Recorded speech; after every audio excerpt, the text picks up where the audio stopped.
ನಮಸ್ಕಾರ. 30 ಜಿಲ್ಲೆ 30 ಸುದ್ದಿಗೆ ಸ್ವಾಗತ. ನಾನು ರಾಮ್ ಬಡ್ಗೇರ್. ಈಗ ಒಂದೊಂದೇ ಸುದ್ದಿಯನ್ನು ನೋಡ್ತಾ ಹೋಗೋಣ. ಉಚ್ಚಾಟನೆಯಾದ ಬಳಿಕ ವಿಜಯಪುರ ನಗರ ಕ್ಷೇತ್ರದ ಶಾಸಕ ಬಸನಗೌಡ ಪಾಟೀಲ್ ಯತ್ನಾಳ್ ಮೊದಲ ಬಾರಿಗೆ ಸುದ್ದಿಗೋಷ್ಠಿ ನಡೆಸಿದ್ದಾರೆ. ಹುಬ್ಬಳ್ಳಿಯ ಖಾಸಗಿ ಹೋಟೆಲ್ನಲ್ಲಿ ಸುದ್ದಿಗೋಷ್ಠಿ ನಡೆಸಿ ಮಾತನಾಡಿದ ಯತ್ನಾಳ್ ಬಹಿರಂಗವಾಗಿಯೇ ವಿಜಯೇಂದ್ರಗೆ ಸವಾಲ್ ಹಾಕಿದ್ದಾರೆ. ವಿಜಯೇಂದ್ರ ತಾಕತ್ತಿದೆಯಾ? ಇಬ್ಬರು ರಾಜೀನಾಮೆ ಕೊಟ್ಟು ಚುನಾವಣೆ ಎದುರಿಸೋಣ.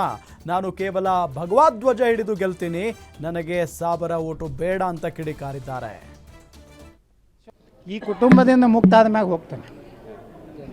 ಈ ನೋಡೋಣಲ್ರಿ, ಯಾಕೆ ಭರವಸೆ ಹೀನರಾಗಬಾರ್ದು. ರಾಜಕಾರಣದಾಗ ದೇವರಾಜ ಅರಸರ ಫ್ಯಾಮ್ಲಿಯಲ್ಲಿ ಐತ್ರಿ, SM ಕೃಷ್ಣವ್ರ ಫ್ಯಾಮ್ಲಿಯಲ್ಲಿ ಐತಿ, JH ಪಟೇಲ್ ಫ್ಯಾಮ್ಲಿಯಲ್ಲಿ ಐತಿ, ನನಗೆ ಹೇಳ್ರಿ ವೀರೇಂದ್ರ ಪಾಟೀಲ್ರ ಫ್ಯಾಮ್ಲಿಯಲ್ಲಿ ಐತಿ, ನಿಜಲಿಂಗಪ್ಪನವ್ರ ಫ್ಯಾಮ್ಲಿಯಲ್ಲಿ ಐತಿ. ಹೋಗೋದೇ ಒಂದು ದಿವಸ. ಇದು ಯಾವುದೂ ಶಾಶ್ವತ ಅಲ್ಲ. ಯಾವುದೇ ಒಂದು ಪಕ್ಷ ಒಂದು ಕುಟುಂಬ ಕೊಡಬಾರ್ದು.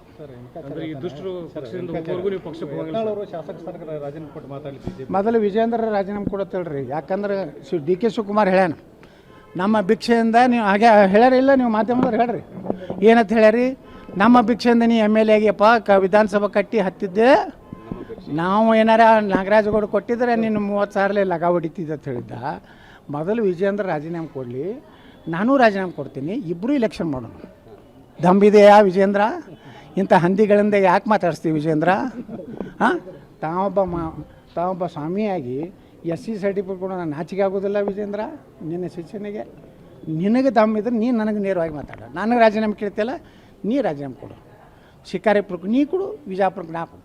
ಬರೀ ಭಗವಜ್ ಟೈಮಾಗ ನಾ ಆರಿಸಿ ಬರ್ತೇನೆ. ಮುಸಲ್ರ ಓಟೇ ಬೇಡ ಅಂತ ಹೇಳಿ, 1000 ಓಟ ನನಗೆ ಬೇಕಾಗಿದೆ. ಹಾಂ, ರೆಡಿ, ಐ ಆಮ್ ರೆಡಿ. ದಮ್ ಇತ್ತಂದ್ರೆ ಹೇಳತ್ತೇಳ್ರಿ ನನಗೆ.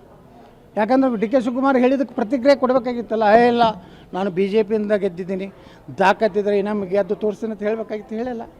ನಾ ಹೇಳಕತ್ತೀನಿ, ಬಾ ನೀನು ರಾಜೀನಾಮೆ ಕೊಡು, ನಾನು ಕೊಡ್ತೀನಿ. ನೀ ಹಂದಿಗಳ ಕಡೆಯಿಂದ ಮಾತಾಡ್ಸೋಬೇಡ. ಹಂದಿಗಳು ಅಲ್ಲಿ ಹೊರಗಡೆ ಆಡ್ತಾವೆ, ಅವು ಮನೆಯಲ್ಲಿ ಕರ್ಕೋಬಾರ್ದು. ಈ ಕುಟುಂಬದಿಂದ ಮುಕ್ತ ಆದ ಮ್ಯಾಗ ಹೋಗ್ತಾನೆ. ಈ ನೋಡೋಣಲ್ರಿ, ಯಾಕೆ ಭರವಸೆ ಹೀನರಾಗಬಾರ್ದು.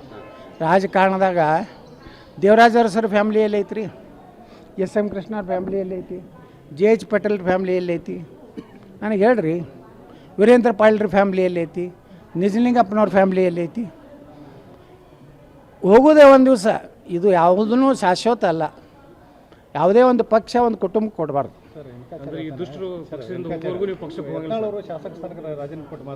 ಮೊದಲು ವಿಜಯೇಂದ್ರ ರಾಜೀನಾಮೆ ಕೊಡತ್ತೇಳ್ರಿ. ಯಾಕಂದ್ರೆ DK ಶಿವಕುಮಾರ್ ಹೇಳ್ಯಾನ, ನಮ್ಮ ಭಿಕ್ಷೆಯಿಂದ ನೀವು ಹಾಗೆ ಹೇಳ್ಯಾರ ಇಲ್ಲ. ಮಡಿಕೇರಿಯ ಬಿಜೆಪಿ ಕಾರ್ಯಕರ್ತ ವಿನಯ್ ಆತ್ಮಹತ್ಯೆ ಪ್ರಕರಣಕ್ಕೆ ಸಂಬಂಧಪಟ್ಟಂತೆ ಮಾಜಿ ಗೃಹ ಸಚಿವ ಆರಗ ಜ್ಞಾನೇಂದ್ರ ಕಿಡಿಕಾರಿದ್ದಾರೆ. ತೀರ್ಥಹಳ್ಳಿಯಲ್ಲಿ ಮಾತನಾಡಿದ ಅವರು, ಬಿಜೆಪಿ ಕಾರ್ಯಕರ್ತನ ಆತ್ಮಹತ್ಯೆಗೆ ಶಾಸಕರೇ ಕಾರಣ ಅಂತ ಡೆತ್ ನೋಟ್ನಲ್ಲಿ ಬರೆದಿದ್ದಾನೆ. ತಕ್ಷಣ ಶಾಸಕರನ್ನ ಬಂಧಿಸಿ ತನಿಖೆ ಆರಂಭ ಮಾಡಬೇಕು. ಈ ಸರ್ಕಾರ ಬಂದ ಮೇಲೆ ಅನೇಕ ಜನ ಅಧಿಕಾರಿಗಳು ಆತ್ಮಹತ್ಯೆ ಮಾಡಿಕೊಂಡಿದ್ದಾರೆ. ಕಿರುಕುಳ ಕೊಟ್ಟು ಸಾಯಿಸುವ ಪ್ರವೃತ್ತಿ ಕಾಂಗ್ರೆಸ್ನಲ್ಲಿ ನಿರ್ಮಾಣ ಆಗಿದೆ. ಬಿಜೆಪಿ ಈಗ ಬೀದಿಗಿಳಿದು ಹೋರಾಟ ಮಾಡ್ತಾ ಇದೆ. ತನಿಖೆಯಾಗಿ ತಪ್ಪಿತಸ್ಥರು ಜೈಲಿಗೆ ಹೋಗಬೇಕು, ಅಲ್ಲಿವರೆಗೆ ಬಿಡಲ್ಲ ಅಂತ ಹೇಳಿದರು. ಶಿವಮೊಗ್ಗದ DC ಕಚೇರಿ ಮುಂಭಾಗ ಇರುವ ಜಾಗ ನಮ್ಮದು ಅಂತ ಮುಸ್ಲಿಮರು ಹೇಳ್ತಿದ್ದಾರೆ. ನಮ್ಮದು ಎಂದ ತಕ್ಷಣ ಅವರ ಜಾಗ ಆಗುವುದಿಲ್ಲ ಅಂತ ಮಾಜಿ ಗೃಹ ಸಚಿವ ಆರಗ ಜ್ಞಾನೇಂದ್ರ ಹೇಳಿದ್ದಾರೆ. ತೀರ್ಥಹಳ್ಳಿಯಲ್ಲಿ ಮಾತನಾಡಿದ ಅವರು, ಈಗ ರಾಜ್ಯದಲ್ಲಿ ಮುಸ್ಲಿಮರ ತುಷ್ಟೀಕರಣ ಮಾಡುವ ಸರ್ಕಾರ ಇದೆ, ಅದಕ್ಕೆ ನಾವು ಏನು ಮಾಡಿದರೂ ನಡೆಯುತ್ತೆ ಅಂತ ಬೇಲಿ ಹಾಕಿದ್ದಾರೆ ಅಂತ ಆಕ್ರೋಶ ವ್ಯಕ್ತಪಡಿಸಿದ್ದಾರೆ. ನಳಿನ್ ಕುಮಾರ್ ಕಟೀಲ್ಗೆ ಮತ್ತೆ ರಾಜಕೀಯ ಸ್ಥಾನಮಾನ ಸಿಗಲಿ ಅಂತ ಮಧೂರು ದೇವಸ್ಥಾನದ ಧಾರ್ಮಿಕ ಸಭೆಯಲ್ಲಿ DCM DK ಶಿವಕುಮಾರ್ ಪ್ರಾರ್ಥನೆ ಮಾಡಿದ್ದಾರೆ. ನನ್ನ ಮಿತ್ರ ಹಾಗೂ ಮಾಜಿ ಲೋಕಸಭಾ ಸದಸ್ಯ ನಳಿನ್ ಕುಮಾರ್ ಕಟೀಲ್ ಇಲ್ಲಿದ್ದಾರೆ. ನೀವು ಮಾಜಿ ಅಂದುಕೊಳ್ಳೋದು ಬೇಡ. ರಾಜಕಾರಣದಲ್ಲಿ ಯಾವುದು ಶಾಶ್ವತ ಅಲ್ಲ. ಹೀರೋ ಝೀರೋ ಆಗ್ತಾನೆ, ಝೀರೋ ಹೀರೋ ಆಗ್ತಾನೆ. ಭಗವಂತ ನಿಮ್ಮ ಎಲ್ಲ ವಿಘ್ನ ನಿವಾರಣೆ ಮಾಡಿ ಮತ್ತೆ ಈ ರಾಜ್ಯದಲ್ಲಿ ಸೇವೆ ಮಾಡುವ ಅವಕಾಶ ಕೊಡಲಿ ಅಂತ ಹೇಳಿದರು. ಕೋಲಾರ ಜಿಲ್ಲೆಯ KGFನ ಕಾಂಗ್ರೆಸ್ ಮುಖಂಡ ಹಾಗೂ ಹಾಲಿ ನಗರಸಭೆ ಸದಸ್ಯ ಜೈಪಾಲ್ ಎಂಬುವವರನ್ನ ರಾಬರಿ ಪ್ರಕರಣದಲ್ಲಿ ಆಂಧ್ರ ಪೊಲೀಸರು ವಶಕ್ಕೆ ಪಡೆದಿದ್ದಾರೆ. ಆಂಧ್ರ ಹಾಗೂ ತಮಿಳುನಾಡು ಗಡಿಯ ನಾಯಕನೇರಿ ಘಾಟ್ ಬಳಿ KGFನ ಜೈಪಾಲ್ ಮತ್ತು ಅವನ ಕಾರು ಚಾಲಕ ಮಂಕ್ರಂ ಪಾಷಾ ಹಾಗೂ ತಮಿಳುನಾಡಿನ ಇಬ್ಬರು ಸೇರಿ ಏಪ್ರಿಲ್ 2ರಂದು ರಾತ್ರಿ ತಮಿಳುನಾಡಿನ ಚೆನ್ನೈನಿಂದ KGFಗೆ ಬರುತ್ತಿದ್ದ ಚಿನ್ನದ ವ್ಯಾಪಾರಿ ಚೇತನ್ ಜೈನ್ ಅವರ ಕಾರನ್ನು ಅಡ್ಡಗಟ್ಟಿ 3.5 kg ಚಿನ್ನವನ್ನು ದೋಚಿದ್ದಾರೆ. ಘಟನೆ ಸಂಬಂಧ ಆಂಧ್ರದ ವೆಂಕಟಗಿರಿ ಕೋಟಾ ಪೊಲೀಸರು ಪ್ರಕರಣವನ್ನು ದಾಖಲಿಸಿಕೊಂಡು ರಾಬರಿ ಮಾಡಿದ್ದ ಚಿನ್ನ ಹಾಗೂ ಕೃತ್ಯಕ್ಕೆ ಬಳಸಿದ ಕಾರನ್ನು ವಶಕ್ಕೆ ಪಡೆದಿದ್ದಾರೆ. ಸಿಡಿಲು ಬಡಿದು ಹಾನಿಯಾದ ಮನೆಗೆ ಶಾಸಕ ಆರಗ ಜ್ಞಾನೇಂದ್ರ ಭೇಟಿ ನೀಡಿದ್ದಾರೆ. ಶಿವಮೊಗ್ಗ ಜಿಲ್ಲೆಯ ತೀರ್ಥಹಳ್ಳಿ ತಾಲೂಕಿನ ಮೇಗರವಳ್ಳಿ ಗ್ರಾಮದ ರಜತ್ ಹೆಗಡೆ ಎಂಬುವರಿಗೆ ಸೇರಿದ ಮನೆಗೆ ನಿನ್ನೆ ಸಂಜೆ ಮಳೆ ಸುರಿದ ವೇಳೆ ಸಿಡಿಲು ಬಡಿದಿದೆ. ಘಟನೆಯಲ್ಲಿ 93 ಚೀಲ ಅಡಿಕೆ ಹಾಗೂ ಕೃಷಿ ಯಂತ್ರೋಪಕರಣಗಳು ಸುಟ್ಟು ಕರಕಲಾಗಿವೆ. ಸಿಡಿಲಿನ ಹೊಡೆತಕ್ಕೆ ಮನೆಯ ಹಂಚುಗಳು ಕೂಡ ಪುಡಿ ಪುಡಿಯಾಗಿದ್ದು, ಹಾನಿಯಾಗಿದ್ದ ಮನೆಯನ್ನ ಪರಿಶೀಲಿಸಿದ ಬಳಿಕ ಪರಿಹಾರ ಕೊಡಿಸುವ ಭರವಸೆಯನ್ನ ಶಾಸಕ ಆರಗ ಜ್ಞಾನೇಂದ್ರ ನೀಡಿದ್ದಾರೆ. ಬಳ್ಳಾರಿಯ ರಾಣಿತೋಟ ಪ್ರದೇಶದಲ್ಲಿ ನಡೆದ ವೆಂಕಟೇಶ್ ಕೊಲೆ ಪ್ರಕರಣಕ್ಕೆ ಸಂಬಂಧಪಟ್ಟಂತೆ ಕೊಲೆ ನಡೆದ 24 ಗಂಟೆಗಳಲ್ಲೇ ಪ್ರಕರಣ ಭೇದಿಸಿ 11 ಆರೋಪಿಗಳನ್ನು ಬಳ್ಳಾರಿ ಪೊಲೀಸರು ಅರೆಸ್ಟ್ ಮಾಡಿದ್ದಾರೆ. ವೆಂಕಟೇಶ್ ಪತ್ನಿ ನೀಲವೇಣಿ ಹಾಗೂ ಆಕೆಯ ಪ್ರಿಯಕರ ಆನಂದ್ ಸಂಚು ಮಾಡಿ ಹತ್ಯೆ ಮಾಡಿರುವುದು ಬಯಲಾಗಿದೆ. 3 ಮಕ್ಕಳಿದ್ದರೂ ಯುವಕನ ಪ್ರೀತಿಯಲ್ಲಿ ಬಿದ್ದಿದ್ದ ನೀಲವೇಣಿ ಪತಿ ವೆಂಕಟೇಶ್ ನಿತ್ಯ ಕುಡಿದು ಬಂದು ಕಿರುಕುಳ ನೀಡುತ್ತಿದ್ದಾನೆ ಅಂತ ನೀಲವೇಣಿ ಆನಂದ್ಗೆ ಹೇಳಿದ್ಲು. ಆನಂದ್ ತನ್ನ 10 ಜನ ಸ್ನೇಹಿತರನ್ನ ಕರೆತಂದು ವೆಂಕಟೇಶ್ ಮೇಲೆ ಲಾಂಗು ಮಚ್ಚಿನಿಂದ ಹಲ್ಲೆ ಮಾಡಿ ಕೊಲೆ ಮಾಡಿಸಿರುವುದು ತನಿಖೆಯಲ್ಲಿ ಬಯಲಾಗಿದೆ. ಬೆಳಗಾವಿ ಜಿಲ್ಲಾಸ್ಪತ್ರೆಯಲ್ಲಿ ಬರೋಬ್ಬರಿ 20 ನಿಮಿಷಗಳ ಕಾಲ ವಿದ್ಯುತ್ ಕಡಿತವಾಗಿ ರೋಗಿಗಳು ಪರದಾಡಿದ್ದಾರೆ. ವಿಷ ಕುಡಿದಿದ್ದ ವ್ಯಕ್ತಿಯನ್ನ ಕುಟುಂಬಸ್ಥರು ಆಸ್ಪತ್ರೆಗೆ ಕರೆ ತಂದಿದ್ರು. ಈ ವೇಳೆ ದಿಢೀರನೆ ವಿದ್ಯುತ್ ಕಡಿತವಾಗಿ ಮೊಬೈಲ್ ಟಾರ್ಚ್ ಹಿಡಿದು ವ್ಯಕ್ತಿಗೆ ಚಿಕಿತ್ಸೆ ನೀಡಲಾಗಿದೆ. ಆಸ್ಪತ್ರೆಯ ಈ ಅವ್ಯವಸ್ಥೆಗೆ ರೋಗಿಗಳು ಪರದಾಡುವಂತಹ ಸ್ಥಿತಿ ನಿರ್ಮಾಣ ಆಗಿದೆ. ತಕ್ಷಣವೇ ಇದನ್ನ ಸರಿಪಡಿಸುವಂತೆ ರೋಗಿಗಳು ಆಗ್ರಹಿಸಿದ್ದಾರೆ. ಯಾದಗಿರಿ ನಗರದ ಹೊರಭಾಗದಲ್ಲಿರುವ ಭೀಮಾ ನದಿ ಒಡಲು ಮಲಿನಗೊಂಡಿದ್ದು ಪವಿತ್ರ ನದಿಯನ್ನ ಜನ ಅಪವಿತ್ರ ಮಾಡುತ್ತಿದ್ದಾರೆ. ನದಿಯಲ್ಲಿಯೇ ಬಟ್ಟೆ, ಪ್ಲಾಸ್ಟಿಕ್ ಬಾಟಲ್, ಮಾಟ ಮಂತ್ರ ಮಾಡಿದ ವಸ್ತುಗಳು, ದೇವರ ಫೋಟೋಗಳನ್ನು ಜನ ಬಿಸಾಕುತ್ತಿದ್ದಾರೆ. ಬೇಸಿಗೆಯಲ್ಲಿ ನದಿ ಬತ್ತಿ ಹೋದ ಹಿನ್ನೆಲೆ ತ್ಯಾಜ್ಯ ಸಂಗ್ರಹದಿಂದ ನದಿಯ ನೀರು ಹಸಿರು ಬಣ್ಣಕ್ಕೆ ತಿರುಗಿದೆ. ಇದೇ ನೀರು ಯಾದಗಿರಿ ನಗರಕ್ಕೆ ಪೂರೈಕೆ ಮಾಡಲಾಗ್ತಾ ಇದ್ದು ನದಿ ನೀರು ಸೇವಿಸಲು ನಗರದ ಜನ ಹಿಂಜರಿಯುತ್ತಿದ್ದಾರೆ. ಸರ್ಕಾರ ಕೂಡಲೇ ಭೀಮಾ ನದಿ ಸ್ವಚ್ಛ ಮಾಡಿ ನದಿ ಪವಿತ್ರತೆ ಕಾಪಾಡಬೇಕು ಅಂತ ಸಾಮಾಜಿಕ ಹೋರಾಟಗಾರ ಉಮೇಶ್ ಮುದ್ನಾಳ್ ಆಗ್ರಹಿಸಿದ್ದಾರೆ.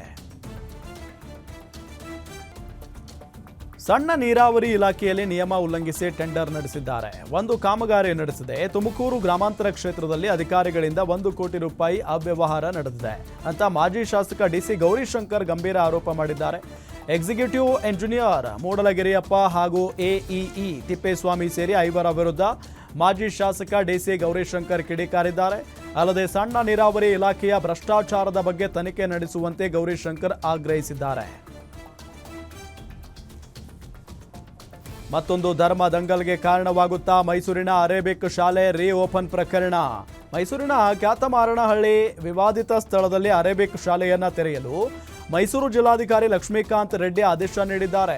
ಇದನ್ನು ವಿರೋಧಿಸಿ ಕ್ಯಾತಮಾರನಹಳ್ಳಿ ಹುಲಿಯಮ್ಮ ದೇವಸ್ಥಾನ ಟ್ರಸ್ಟ್ನಲ್ಲಿ ಹಿಂದೂ ಪರ ಸಂಘಟನೆಗಳು ಸಭೆ ನಡೆಸಿದ್ದಾರೆ. ಹಿಂದೂ ಪರ ಸಂಘಟನೆಗಳ ಈ ನಡೆ ಕುತೂಹಲಕ್ಕೆ ಕಾರಣ ಆಗಿದೆ.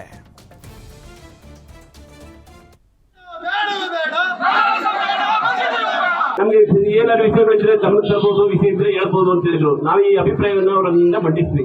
ಸ್ವಾಮಿ ಈಗಾಗಲೇ 2009, 2016 ಈಗಾಗಲೇ ಅಮಾಯಕತ್ತರ ಘಟನೆಗಳು ನಡೆದಿದೆ.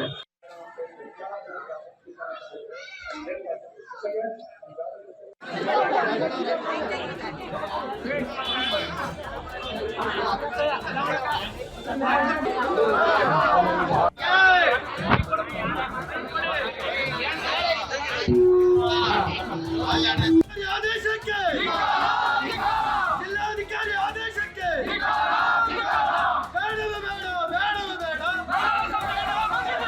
ನಮಗೆ ಏನಾದ್ರು ವಿಷಯಗಳಿದ್ರೆ ಗಮನಕ್ಕೆ ತರಬಹುದು, ವಿಷಯ ಇದ್ರೆ ಹೇಳ್ಬೋದು ಅಂತ ಹೇಳಿದ್ರು. ನಾವು ಈ ಅಭಿಪ್ರಾಯವನ್ನು ಅವರಿಂದ ಮಂಡಿಸಿದ್ವಿ. ಸ್ವಾಮಿ ಈಗಾಗಲೇ 2009, 2016 ಅಪಾರ ಪ್ರಮಾಣದ ಪಡಿತರ ಅಕ್ಕಿ ವಶಕ್ಕೆ ಪಡೆದ ಘಟನೆ ಬಳ್ಳಾರಿ ಜಿಲ್ಲೆ ಸಿರುಗುಪ್ಪ ತಾಲೂಕಿನ ರಾರಾವಿ ಗ್ರಾಮದಲ್ಲಿ ನಡೆದಿದೆ. ಖಚಿತ ಮಾಹಿತಿ ಮೇರೆಗೆ ರಾಮ್ ಎಂಬುವವರ ಮನೆಯ ಮೇಲೆ ದಾಳಿ ನಡೆಸಿದ ಪೊಲೀಸರು 20,000ಕ್ಕೂ ಅಧಿಕ ಮೌಲ್ಯದ ಪಡಿತರ ಅಕ್ಕಿ ವಶಕ್ಕೆ ಪಡೆದಿದ್ದಾರೆ. ಸಿರುಗುಪ್ಪ ಪೊಲೀಸ್ ಠಾಣೆಯಲ್ಲಿ ಕೇಸ್ ದಾಖಲಾಗಿದ್ದು ರಾಮ್ ಎನ್ನುವ ವ್ಯಕ್ತಿಯನ್ನ ವಶಕ್ಕೆ ಪಡೆದು ವಿಚಾರಣೆಗೆ ಒಳಪಡಿಸಿದ್ದಾರೆ. ಕಳ್ಳತನ ಮಾಡಿದ್ದಾನೆ ಅಂತ ಆರೋಪಿಸಿ ಬಾಲಕನ ಮೇಲೆ ಹಲ್ಲೆ ಮಾಡಿರುವ ಘಟನೆ ದಾವಣಗೆರೆ ಜಿಲ್ಲೆಯ ಚನ್ನಗಿರಿಯಲ್ಲಿ ನಡೆದಿದೆ.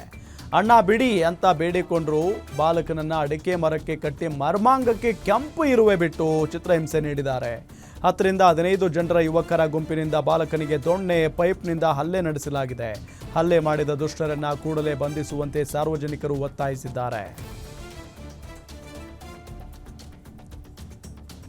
ಪಾನಮತ್ತ ಪುಂಡರಿಂದ ಹೆದ್ದಾರಿಯಲ್ಲಿ ಸಾರ್ವಜನಿಕರಿಗೆ ತೊಂದರೆಯಾಗಿರುವ ಘಟನೆ ಬೆಂಗಳೂರು ಉತ್ತರ ತಾಲೂಕಿನ ಮಾಕಳಿ ಬಳಿ ನಡೆದಿದೆ.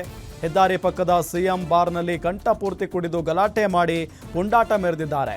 ಪುಂಡಾಟ ಕಂಡು ತಕ್ಷಣವೇ ಪೊಲೀಸರಿಗೆ ಸ್ಥಳೀಯರು ಮಾಹಿತಿ ನೀಡಿದ್ದು, ಸ್ಥಳಕ್ಕೆ ಮಾದನಾಯಕನಹಳ್ಳಿ ಪೊಲೀಸರು ಬರ್ತಾ ಇದ್ದಂತೆ ಪುಂಡರು ಎದ್ನೋ ಬಿದ್ನೋ ಅಂತ ಓಡ್ ಹೋಗಿದ್ದಾರೆ. ಮೈಸೂರಿನಲ್ಲಿ ಜ್ಯುವೆಲರಿ ಶಾಪ್ ಮಾಲೀಕನ ವಿಡಿಯೋವೊಂದು ಸಾಮಾಜಿಕ ಜಾಲತಾಣದಲ್ಲಿ ಸಖತ್ ವೈರಲ್ ಆಗಿದೆ. ಮೈಸೂರಿನ ಟಿಕೆ ಬಡಾವಣೆಯ ವಿನೋದ್ ಎಂಬ ಯುವಕ ವಿಡಿಯೋದಲ್ಲಿ ಗನ್ ಹಿಡಿದು ಪೋಸ್ ನೀಡಿದ್ದಷ್ಟೇ ಅಲ್ಲದೆ ಸರ್ಕಾರಿ ಕಾರಿನಲ್ಲಿ ಕುಳಿತು ವಿಡಿಯೋ ಮಾಡಿರುವುದು ಆತಂಕ ಸೃಷ್ಟಿ ಮಾಡಿದೆ. ಕಾರು ಜೀಪ್ಗಳಲ್ಲಿ ಆತಂಕಕಾರಿ ವಿಡಿಯೋ ಮಾಡಿರುವ ವಿನೋದ್ ಸದ್ಯ ಈ ವಿಡಿಯೋದಲ್ಲಿರೋ ಆ ಗನ್ ಒರಿಜಿನಲ್ಲಾ ಅಥವಾ ಡೂಪ್ಲಿಕೇಟಾ ಅನ್ನೋದು ತಿಳಿದು ಬಂದಿಲ್ಲ. ಈ ಘಟನೆ ಸರಸ್ವತಿಪುರಂ ಠಾಣಾ ವ್ಯಾಪ್ತಿಯಲ್ಲಿ ನಡೆದಿದೆ.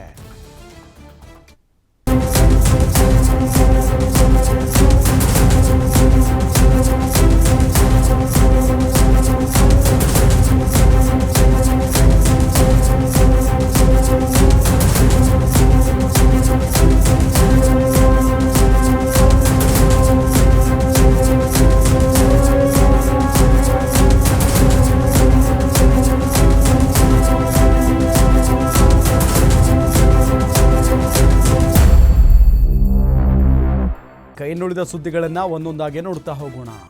ಕಾರಿನ ಸನ್ ರೂಫ್ ಮತ್ತು ಕಿಟಕಿಯಿಂದ ಹೊರಬಂದು ಯುವಕರು ಡ್ಯಾನ್ಸ್ ಮಾಡಿ ಹುಚ್ಚಾಟ ಮೆರೆದಿರುವ ಘಟನೆ ದಕ್ಷಿಣ ಕನ್ನಡ ಜಿಲ್ಲೆಯ ಸುಳ್ಯ ತಾಲೂಕಿನ ಸಂಪಾಜಿ ರಸ್ತೆಯಲ್ಲಿ ನಡೆದಿದೆ. ಒಟ್ಟು 7 ಜನ ಕಾರಿನಲ್ಲಿ ಪ್ರಯಾಣ ಮಾಡ್ತಾ ಇದ್ರು. ಅತಿ ವೇಗವಾಗಿ ಕಾರು ಚಲಾಯಿಸಿಕೊಂಡು ಕಾರಿನ ಸನ್ ರೂಫ್ ಮತ್ತು ಕಿಟಕಿಯಿಂದ ಹೊರಬಂದು ಡ್ಯಾನ್ಸ್ ಮಾಡಿ ಪುಂಡಾಟ ಮೆರೆದಿದ್ದಾರೆ. ಸದ್ಯ ಈ ವಿಡಿಯೋ ಎಲ್ಲೆಡೆ ವೈರಲ್ ಆಗ್ತಾ ಇದ್ದು, ಘಟನೆ ಸಂಬಂಧ ಸುಳ್ಯ ಪೊಲೀಸ್ ಠಾಣೆಯಲ್ಲಿ ಎಫ್ಐಆರ್ ದಾಖಲಾಗಿದೆ.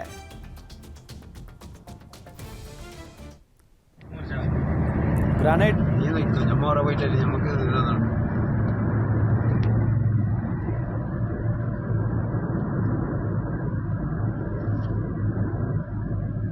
ಐದು ಜನ ನೋಡಿ, ಈ ಕಾರಿನಲ್ಲಿ ಇರುವುದೇ 6 ಜನ, ಅದರಲ್ಲಿ 5 ಜನ ಕಾರಿನ ಮೇಲೆ ಇದ್ದಾರೆ. ಸಂಬಂಧಪಟ್ಟ ಇಲಾಖೆಯವರು ಇದರ ಬಗ್ಗೆ ಒಂದು ಗಮನ ಹರಿಸುವುದು ಒಳ್ಳೆಯದು. ಸುಳ್ಯ ಕಡೆ ಬರ್ತಾ ಇದ್ದಾರೆ, ಸಂಪಾಜಿಯಿಂದ ಸುಳ್ಯ ಕಡೆ ಬರ್ತಾ ಇದ್ದಾರೆ. ಗ್ರಾನೈಟ್ ಗಣಿಯಲ್ಲಿ ಸಿಡಿಮದ್ದು ಸ್ಫೋಟಗೊಂಡು ಕಾರ್ಮಿಕ ಸ್ಥಳದಲ್ಲೇ ಸಾವನ್ನಪ್ಪಿರುವ ಘಟನೆ ರಾಯಚೂರಿನ ಮಾಕಾಪುರದಲ್ಲಿ ನಡೆದಿದೆ. ಸಿಡಿಮದ್ದು ಸ್ಫೋಟಕ್ಕೆ ಮೆಣಸಗಿರಿ ಗ್ರಾಮದ ಕಾರ್ಮಿಕ ವೆಂಕಟೇಶನ ಮುಖ ಮತ್ತು ಎದೆ ಭಾಗ ಛಿದ್ರವಾಗಿ ಸ್ಥಳದಲ್ಲೇ ಸಾವನ್ನಪ್ಪಿದ್ದಾನೆ. ಮತ್ತೊಬ್ಬ ಕಾರ್ಮಿಕ ಮಾಲಿಂಗಪ್ಪನಿಗೆ ಗಂಭೀರ ಗಾಯಗೊಂಡಿದ್ದು ಕಾರ್ಮಿಕನನ್ನು ಆಸ್ಪತ್ರೆಗೆ ದಾಖಲು ಮಾಡಲಾಗಿದೆ. ಗಣಿ ಮತ್ತು ಭೂವಿಜ್ಞಾನ ಇಲಾಖೆ ನಿಯಮ ಉಲ್ಲಂಘಿಸಿ ಅಕ್ರಮ ಗಣಿಗಾರಿಕೆ ಆರೋಪ ಕೇಳಿಬಂದಿದ್ದು, ಘಟನಾ ಸ್ಥಳಕ್ಕೆ ಮುದಗಲ್ ಪೊಲೀಸರು ಭೇಟಿ ನೀಡಿ ಪರಿಶೀಲಿಸಿದ್ದಾರೆ. ಪಾರ್ಕ್ನಲ್ಲಿ ಆಟವಾಡುತ್ತಿದ್ದ ವೇಳೆ 2 ಮಕ್ಕಳು ನಿಗೂಢವಾಗಿ ನಾಪತ್ತೆಯಾಗಿರುವ ಘಟನೆ ಬೆಂಗಳೂರು ಗ್ರಾಮಾಂತರ ಜಿಲ್ಲೆಯ ನೆಲಮಂಗಲದ ನೇತಾಜಿ ಪಾರ್ಕ್ನಲ್ಲಿ ನಡೆದಿದೆ. ಇಂದ್ರಧನುಷ್ ಹಾಗೂ ದುಷ್ಯಂತ್ ಕಾಣೆಯಾಗಿರುವ ಮಕ್ಕಳಾಗಿದ್ದು, ಅಜ್ಜಿ ಶಾಂತಮ್ಮ ಮನೆಯಲ್ಲಿದ್ದ ಮಕ್ಕಳು ಆಟವಾಡುವುದಕ್ಕೆ ಪಾರ್ಕ್ಗೆ ಹೋಗಿದ್ರು. ಈ ವೇಳೆ ನಿಗೂಢವಾಗಿ ನಾಪತ್ತೆಯಾಗಿದ್ದಾರೆ. ಘಟನೆ ಸಂಬಂಧ ಶಾಂತಮ್ಮ ನೆಲಮಂಗಲ ಪೊಲೀಸ್ ಠಾಣೆಯಲ್ಲಿ ಪ್ರಕರಣ ದಾಖಲಿಸಿದ್ದಾರೆ.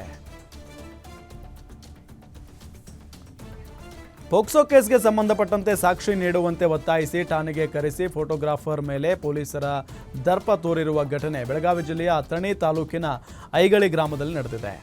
ಫೋಟೋಗ್ರಾಫರ್ ಸಂತೋಷ್ ತೆಲಸಂಗ ಮೇಲೆ ಸಿಪಿಐ ಸಂತೋಷ್ ಹಳ್ಳೂರ್ ಅವಾಚ್ಯ ಶಬ್ದಗಳಿಂದ ನಿಂದಿಸಿ ಮನಬಂದಂತೆ ಹಲ್ಲೆ ನಡೆಸಿದ್ದಾರೆ. ಈ ಸಂಬಂಧ ಪ್ರಕರಣ ದಾಖಲಿಸಲು ಠಾಣೆಗೆ ಹೋದರೆ ಕೇಸ್ ದಾಖಲಿಸಿಕೊಳ್ಳದೆ ಬೇಜವಾಬ್ದಾರಿ ತೋರಿದ್ದಾರೆ. ಈ ಸಂಬಂಧ ಐಗಳಿ ಪೊಲೀಸ್ ಠಾಣೆಯ ಎದುರು ಗ್ರಾಮಸ್ಥರು ಜಮಾವಣೆಗೊಂಡು ಕ್ರಮಕ್ಕೆ ಆಗ್ರಹಿಸಿದ್ದಾರೆ. ಗಾಂಜಾ ಮಾರುತ್ತಿದ್ದ 3 ವ್ಯಕ್ತಿಗಳನ್ನು ಬಂಧಿಸಿರುವ ಘಟನೆ ಕೋಲಾರ ಜಿಲ್ಲೆಯ ಬಂಗಾರಪೇಟೆ ಹುದುಕೋಳ ಗ್ರಾಮದ ಬಳಿ ನಡೆದಿದೆ. ಬೆಂಗಳೂರು ಮೂಲದ ಮೊಹಮ್ಮದ್ ಉಮರ್, ನಂದಕುಮಾರ್, ಪ್ರಭು ಬಂಧಿತ ಆರೋಪಿಗಳಾಗಿದ್ದು, ಬಂಧಿತ ಆರೋಪಿಗಳಿಂದ 2 ಕೆಜಿಗೂ ಅಧಿಕ ಗಾಂಜಾವನ್ನು ಪೊಲೀಸರು ವಶಪಡಿಸಿಕೊಂಡಿದ್ದಾರೆ. ಈ ಸಂಬಂಧ ಬಂಗಾರಪೇಟೆ ಪೊಲೀಸ್ ಠಾಣೆಯಲ್ಲಿ ಪ್ರಕರಣ ದಾಖಲಾಗಿದೆ.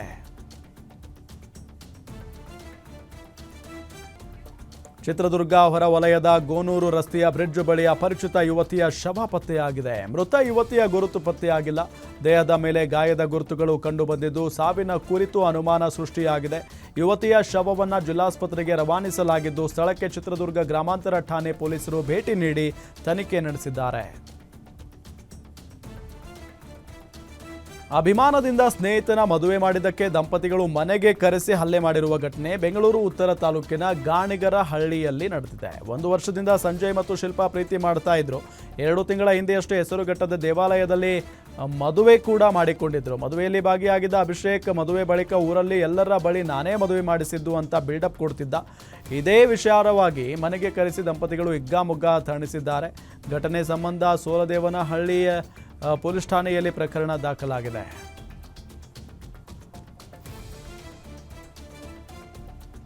ಕುಡಿದ ಮತ್ತಿನಲ್ಲಿ ಸ್ನೇಹಿತರಿಬ್ಬರು ಹೊಡೆದಾಡಿಕೊಂಡ ಘಟನೆ ಬೆಳಗಾವಿ ಜಿಲ್ಲೆಯ ರಾಯಬಾಗ ತಾಲೂಕಿನ ನೀಲಜಿ ಗ್ರಾಮದಲ್ಲಿ ನಡೆದಿದೆ.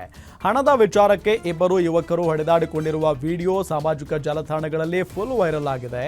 ಯುವಕರ ಈ ರೀತಿಯ ವರ್ತನೆಗೆ ಸಾರ್ವಜನಿಕರು ತೀವ್ರ ಆಕ್ರೋಶ ವ್ಯಕ್ತಪಡಿಸಿದ್ದಾರೆ. ಘಟನೆ ಸಂಬಂಧ ಕುಡಚಿ ಪೊಲೀಸ್ ಠಾಣೆಯಲ್ಲಿ ಪ್ರಕರಣ ದಾಖಲಾಗಿದೆ. ವಾಸಿಸಲು ಜಾಗ ಕೊಟ್ಟ ಮನೆಯಲ್ಲಿಯೇ 11 ಲಕ್ಷ ರೂಪಾಯಿ ಕಳ್ಳತನ ಮಾಡಿರುವ ಘಟನೆ ಕಲಬುರಗಿ ಜಿಲ್ಲೆಯ ಕಾಳಗಿ ಪಟ್ಟಣದಲ್ಲಿ ನಡೆದಿದೆ. ಸಿದ್ದಮ್ಮ ಎಂಬುವವರ ಮನೆಯಲ್ಲಿ ಹಲವು ವರ್ಷಗಳಿಂದ ಕುಟುಂಬ ಸಮೇತರಾಗಿ ವಾಸವಿದ್ದ ಸಿದ್ದಮ್ಮಳ ಸಹೋದರನ ಮಗ 38 ವರ್ಷದ ಮೀನಪ್ಪ ಕಳ್ಳತನ ಮಾಡಿದ್ದಾನೆ. ಸಿದ್ದಮ್ಮ ಜಮೀನು ಕೆಲಸಕ್ಕೆ ಅಂತ ಹೋದಾಗ ಮನೆಯಲ್ಲಿದ್ದ ಸುಮಾರು 11 ಲಕ್ಷ ರೂಪಾಯಿಯನ್ನ ಕಳ್ಳತನ ಮಾಡಿದ್ದಾನೆ. ಅದರಲ್ಲಿ ತನ್ನ ಸಹೋದರನಿಗೆ 1,70,000 ಕೊಟ್ಟಿದ್ದಾನೆ. ಸದ್ಯ ಪೊಲೀಸರು ಮೀನಪ್ಪನನ್ನ ಬಂಧಿಸಿದ್ದು ಆತನಿಂದ 9,30,000 ರೂಪಾಯಿ ವಸೂಲಿ ಮಾಡಿದ್ದಾರೆ. ಈ ಸಂಬಂಧ ಕಾಳಗಿ ಪೊಲೀಸ್ ಠಾಣೆಯಲ್ಲಿ ಪ್ರಕರಣ ದಾಖಲಾಗಿದೆ. ಇವತ್ತು ನಾಡಿನಾದ್ಯಂತ ಶ್ರೀರಾಮನವಮಿ ಹಬ್ಬದ ಸಂಭ್ರಮ ಮನೆ ಮಾಡಿದೆ. ಜಿಲ್ಲೆಯ ನಂದಿ ರಂಗಸ್ಥಳ, ಗಡಿದಂ, ಆಲಂಬಗಿರಿ ದೇವಸ್ಥಾನಗಳಲ್ಲಿ ವಿಶೇಷ ಪೂಜೆ ಮಾಡಿ ಚಿಕ್ಕಬಳ್ಳಾಪುರ ಜಿಲ್ಲೆಯಾದ್ಯಂತ ರಾಮನ ನಾಮಸ್ಮರಣೆ ಜೋರಾಗಿದೆ. ಎಲ್ಲೆಡೆ ದೇವರಿಗೆ ಪೂಜೆ ಸಲ್ಲಿಸಿ ಸಾರ್ವಜನಿಕರಿಗೆ ಪಾನಕ ಹಾಗೂ ಪ್ರಸಾದ ಹಂಚುತ್ತಿದ್ದಾರೆ. ಶಿಡ್ಲಘಟ್ಟ ವಿಧಾನಸಭಾ ಕ್ಷೇತ್ರದ ಶಾಸಕ ಬಿಎನ್ ರವಿಕುಮಾರ್ ರಾಮ ನವಮಿ ಹಿನ್ನೆಲೆ ತಮ್ಮ ತೋಟದ ಮನೆಯಲ್ಲಿರುವ ಆಂಜನೇಯ ಸ್ವಾಮಿ ದೇವಸ್ಥಾನದಲ್ಲಿ ವಿಶೇಷ ಪೂಜೆಯನ್ನ ಸಲ್ಲಿಸಿದ್ದಾರೆ. ಕುಟುಂಬ ಸಮೇತ ಗ್ರಾಮದ ಹಿರಿಯರೊಂದಿಗೆ ಪೂಜೆ ಸಲ್ಲಿಸಿ ಭಕ್ತಾದಿಗಳಿಗೆ ಪಾನಕ ಪ್ರಸಾದ ವಿತರಣೆ ಮಾಡಿದ್ದಾರೆ. ಅಲ್ಲದೆ ಸ್ವತಃ ತಾವು ಭಕ್ತಾದಿಗಳೊಂದಿಗೆ ಪಾನಕ ಪ್ರಸಾದ ಸವಿದಿದ್ದಾರೆ. ನಾಡಿನಾದ್ಯಂತ ಇವತ್ತು ರಾಮನವಮಿ ಆಚರಣೆ ಹಿನ್ನೆಲೆ ತುಮಕೂರು ಮಹಾನಗರ ಪಾಲಿಕೆಯಿಂದ ಮಾಂಸಾಹಾರ ಮಾರಾಟ ಮಾಡದಂತೆ ಆದೇಶ ಹೊರಡಿಸಲಾಗಿದೆ. ನಿನ್ನೆ ಸಂಜೆಯಿಂದ ಇವತ್ತು ರಾತ್ರಿಯವರೆಗೂ ಮಾಂಸ ಮಾರಾಟ ಮಾಡುವಂತಿಲ್ಲ ಅಂತ ಪಾಲಿಕೆ ಆಯುಕ್ತೆ ಅಶ್ವಿಜಾ ಆದೇಶ ಹೊರಡಿಸಿದ್ದಾರೆ. ಈ ಹಿನ್ನೆಲೆ ತುಮಕೂರಿನ ಹಲವೆಡೆ ಅಂಗಡಿ ಮುಂಗಟ್ಟುಗಳು ಮುಚ್ಚಲಾಗಿದೆ. ಬೀದರ್ ಜಿಲ್ಲೆಯ ಬಸವಕಲ್ಯಾಣ ತಾಲೂಕಿನ ಮಂಟಾಳ ಗ್ರಾಮದಲ್ಲಿ ರಾಮನವಮಿ ಉತ್ಸವದ ಭವ್ಯ ಮೆರವಣಿಗೆ ನಡೆದಿದ್ದು, ಗ್ರಾಮದಲ್ಲಿ ನಡೆದ ಶೋಭಾಯಾತ್ರೆಯಲ್ಲಿ ಕ್ಷೇತ್ರದ ಶಾಸಕ ಶರಣು ಸಲಗಾರ್ ಪಾಲ್ಗೊಂಡು ಶ್ರೀರಾಮನ ಹಾಡಿಗೆ ನೂರಾರು ಯುವಕರ ಜೊತೆಗೆ ಭರ್ಜರಿ ಸ್ಟೆಪ್ಸ್ ಕೂಡ ಹಾಕಿ ಗಮನ ಸೆಳೆದಿದ್ದಾರೆ. ಜಿಲ್ಲೆಯಾದ್ಯಂತ ರಾಮನವಮಿ ಪ್ರಯುಕ್ತ ಹನುಮಾನ್ ಮಂದಿರ ಸೇರಿದಂತೆ ವಿವಿಧ ಶ್ರೀರಾಮನ ದೇವಾಲಯಗಳಲ್ಲಿ ಶ್ರದ್ಧಾಭಕ್ತಿಯಿಂದ ಪೂಜೆ ನೆರವೇರಿಸಲಾಯಿತು. ಸಾರ್ವಜನಿಕರಿಂದ ಶ್ರೀರಾಮನಿಗೆ ಅಲಂಕಾರ, ವಿಶೇಷ ಪೂಜೆ, ವಿವಿಧೆಡೆಗಳಲ್ಲಿ ಪಾನಕ, ಕೋಸಂಬರಿ ವಿತರಣೆ ಮಾಡಿ ಸಂಭ್ರಮಿಸಿದರು.